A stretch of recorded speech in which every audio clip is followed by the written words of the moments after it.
Meus amigos, nessa semana nós vamos entrevistar o Dr. Gustavo Miguel de Mello, que é um advogado tributarista aqui do nosso estado do Rio de Janeiro e que opera muito também na área de seguro. Vai ser um programa muito interessante, não deixe de assistir, hein?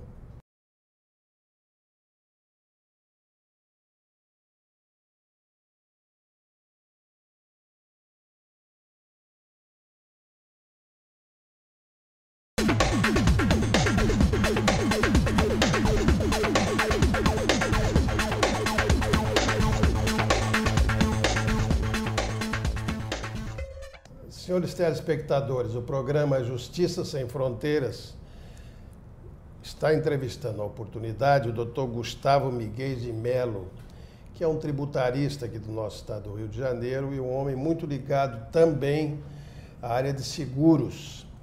Nós vamos falar sobre diversos assuntos ligados à sua área de atividade profissional, mas especialmente incidência de ICMS sobre salvados. Falando em salvados, doutor Miguel, o que são realmente salvados? Porque salvado leva também a uma expressão vulgar, né? Salvado do incêndio, né? Mas é isso. Que no final resume tudo. O senhor disse com precisão, são realmente salvados no sentido vulgar e também no sentido técnico. No sentido técnico, os dois grandes juristas, o maior jurista de direito de seguros falecido, o doutor Pedro Alvim, e o maior jurista de direito de seguros vivo, felizmente, o Dr. Ricardo Bechara, definiram os salvados de tal forma que assim registrou o Dicionário de Seguros da Funenseg. Salvados são objetos que se consegue resgatar de um sinistro e que ainda possuem valor econômico. Assim são considerados tanto os bens que tenham ficado em perfeito estado, quanto aqueles que sofreram parcialmente danos nos sinistros. Os que ficaram em perfeito estado depois do sinistro ocorrem quando o sinistro é um roubo. O carro roubado pode ser, depois de 30 dias, ele é indenizado pela seguradora. E paga a indenização, o carro pode estar ainda ser encontrado em estado de novo. Esse problema do furto e roubo do automóvel, que é uma constante aqui na nossa cidade, nas grandes cidades brasileiras, eu acredito no mundo inteiro, né? Furto, roubo de automóvel e tal. Aqui discutiu muito, doutor Miguel, o problema do valor dessa indenização, né? Parece que hoje chegou a ser um consenso relativamente a isso, não é verdade? A questão teve uma curiosa evolução. Lá o Egrégio Superior Tribunal de Justiça tinha firmado uma orientação de que seria o valor na data da contratação.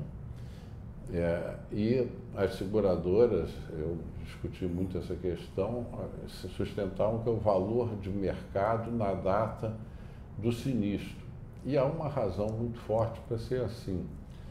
O seguro é uma forma inteligente de se lidar com o risco. Pessoas sujeitas ao risco, digamos 1000 pessoas, transferem pequenas parcelas de capital para formar um fundo que pagará a indenização daquelas que sujeitam ao risco sofrerem o sinistro. Então,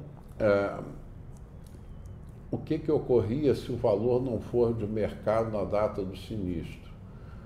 O segurado receberia algo que valia mais do que ocorreria na data do sinistro. E com isso, se estimulava o segurado a perder o automóvel, aumentando o prêmio para todos.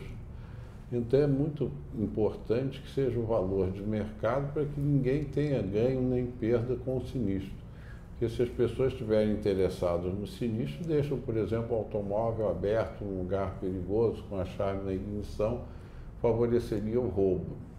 Então, poucos segurados teriam benefícios econômicos, justamente os fraudadores.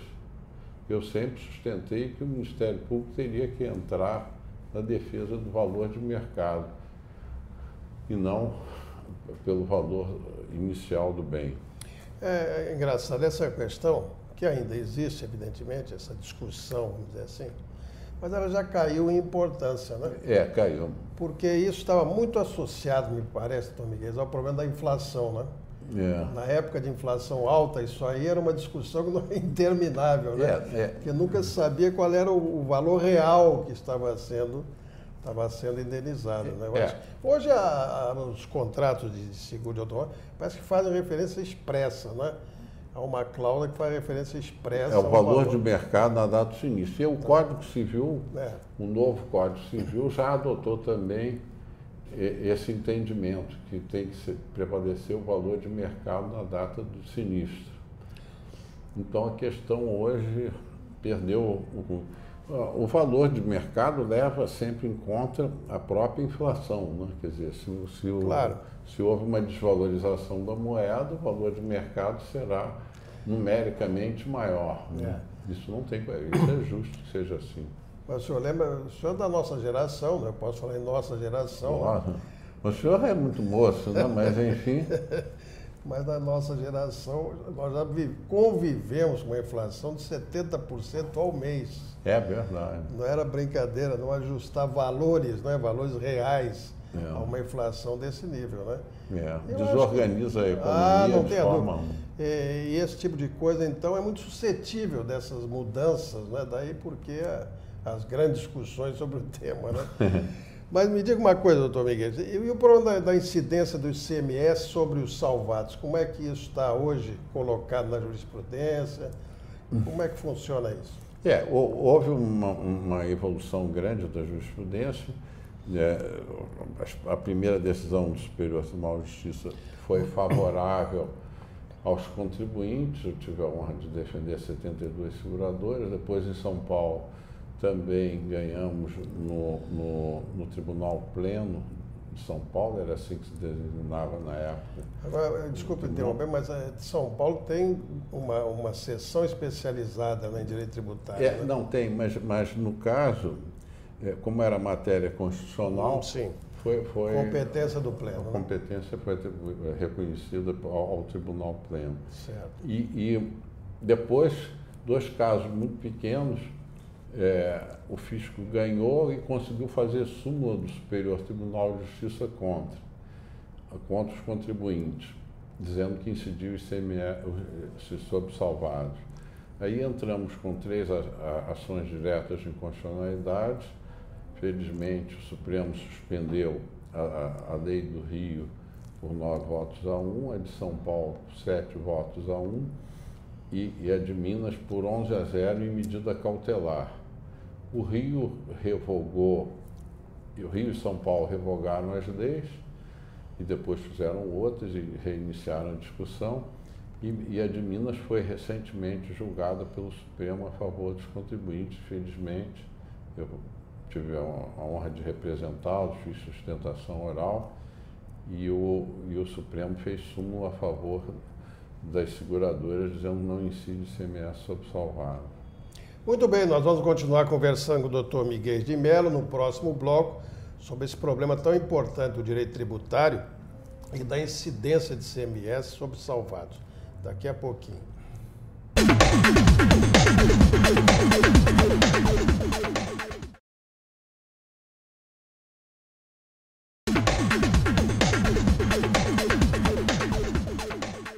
Muito bem, estamos de volta ao programa Justiça Sem Fronteiras, entrevistando o tributarista, doutor Gustavo Miguel de Mello. Doutor Miguel, me diga uma coisa, eu não vou me dar o luxo de trazer o senhor aqui ao meu programa, ao nosso programa, sem ele explorar um pouquinho, né? Eu tenho que explorar um pouquinho. Você tem que pagar um preço, afinal, eu trago o senhor aqui para falar para o Brasil inteiro, na TV Justiça, é uma coisa nobre.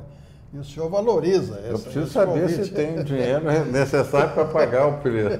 Tem sim, que é a sua vivência. É o seguinte, o senhor é um grande tributarista e militante, né? Está sempre na trincheira da justiça.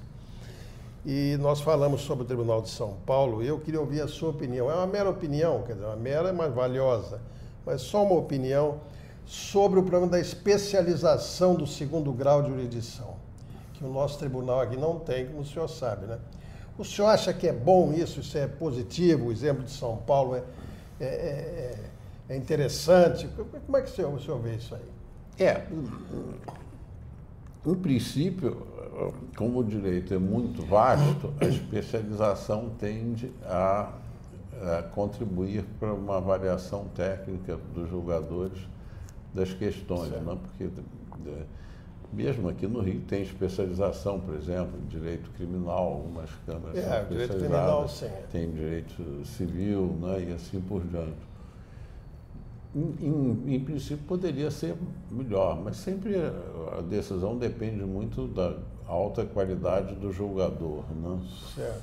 Né? E da atuação dos advogados das partes contrárias para esgotarem os fatos e possa ser apreciado em profundidade pelo examinador.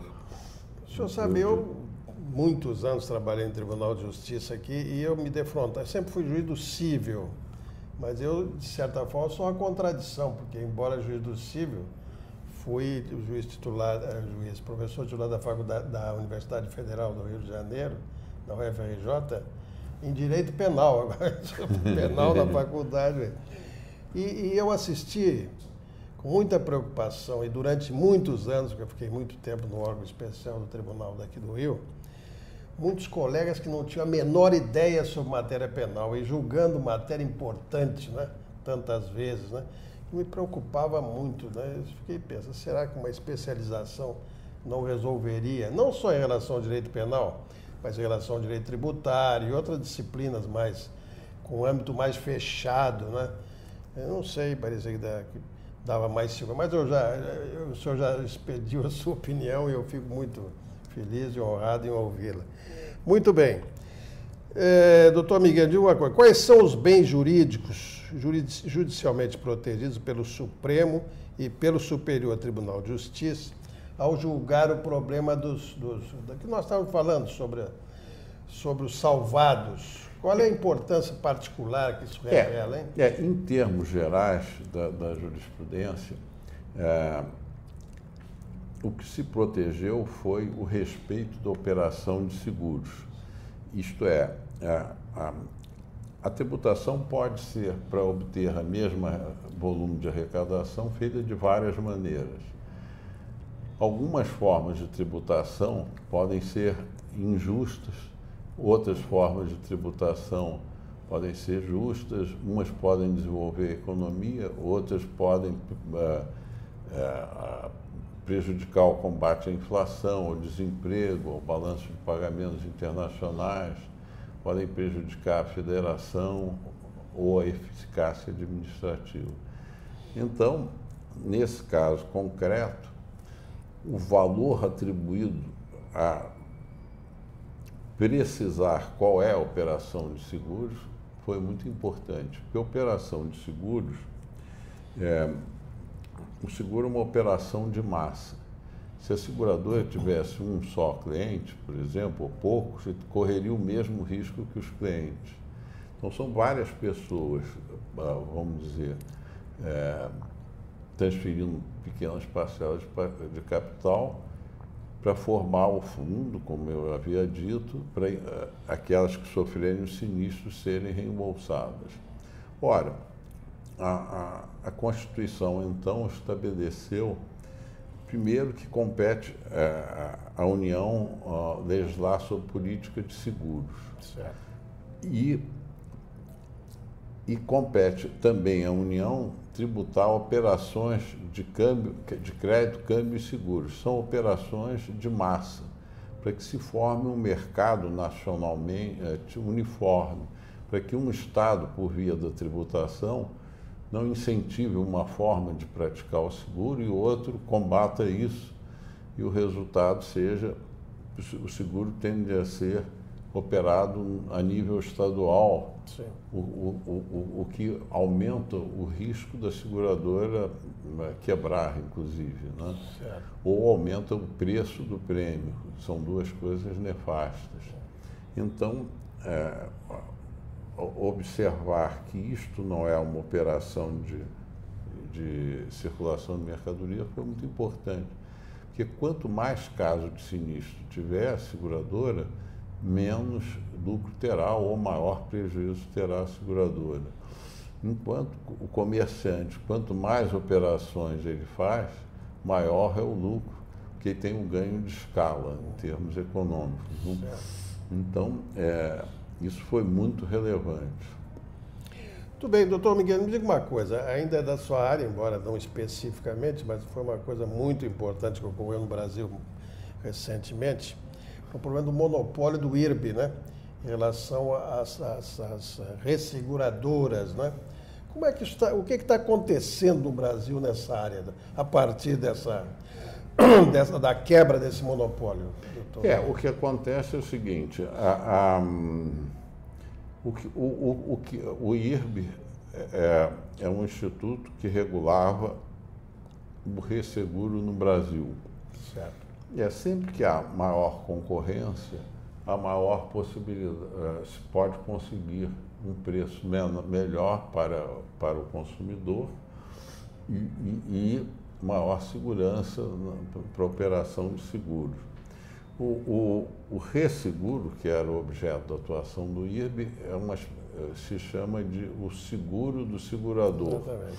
Então, quando, digamos, as grandes operações, seguro de satélite, seguros grandes valores, de plataformas de petróleo, uma seguradora não deve assumir sozinho um risco e até proibida por lei de assumir um risco incompatível com a sua capacidade.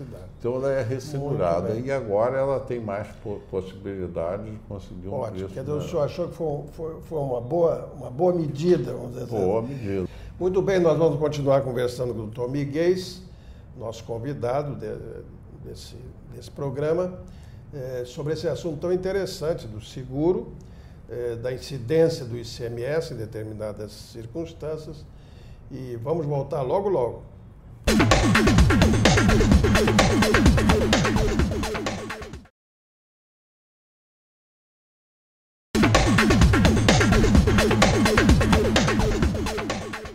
Muito bem, estamos de volta ao programa Justiça Sem Fronteiras, entrevistando o tributarista Dr. Gustavo Miguel de Mello sobre assuntos ligados ao seguro, aos salvados e outros assuntos que envolvem a matéria subexame, né?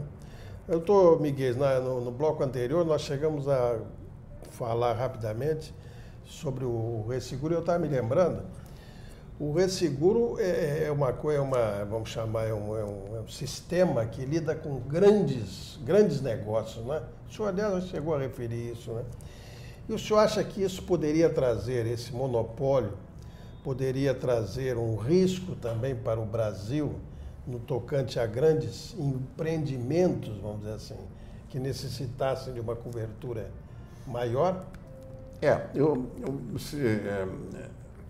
Certamente, quanto mais empresas tiverem condições... Não, mas eu digo, desculpa interrompendo, só para fixar aqui a minha ideia, porque os grandes corresseguradores sempre foram estrangeiros, né?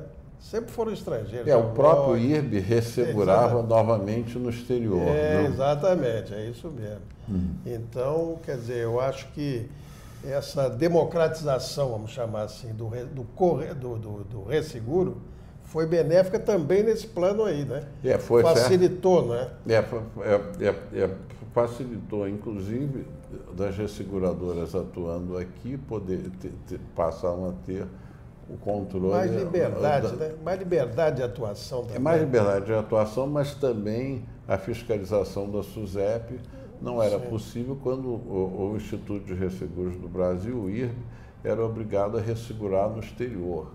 Não, esse segundo resseguro não fugia ao controle das autoridades brasileiras. Sim, esse aspecto é muito interessante. Quer dizer, até nesse plano aí foi bem conveniente que se tivesse acabado com o monopólio. É isso mesmo. Muito bem. Doutor Miguel, me diga uma coisa. Quais são as repercussões, vamos dizer assim, financeiras e jurídicas, enfim, sobre essas decisões do Supremo que o senhor se referiu?